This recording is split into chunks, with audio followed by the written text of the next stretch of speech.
Friday night pa lang napanyaya na tayo na sumama sa ride ni RP Moto pero didn't expect na puro big bike pala yung makakasama natin. So, I would like to share this experience, especially nakakatuwa kasi nga puro big bike yung kasama natin.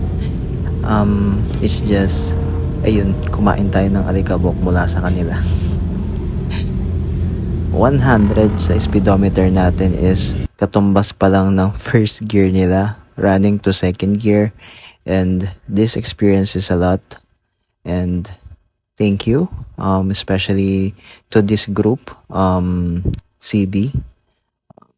Correct me if I'm wrong. Basta yung grupo nila Sir Ryan, nila RP Moto, especially this CB Black na nag-a-assist din pati sa akin na mag-go na.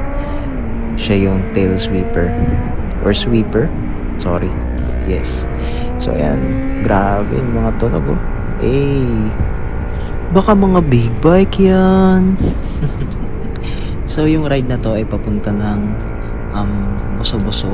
So yes, medyo mahaba-haba mula doon sa Shell Pugon.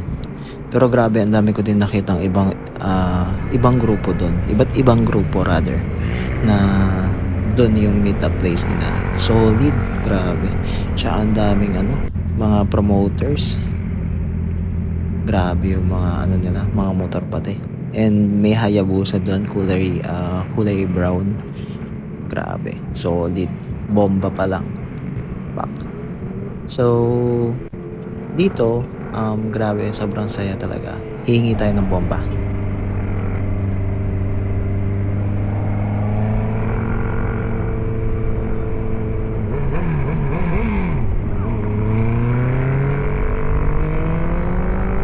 Sabay iniwan tayo bigla no? Pagka-bomba. Biglang humataw. Sino mo? Running 100 na ako ulit. Siya wala na. Wala na sa unahan ko. Pero syempre, ano pa ba i-expect ko, diba? May gear yung motor natin eh.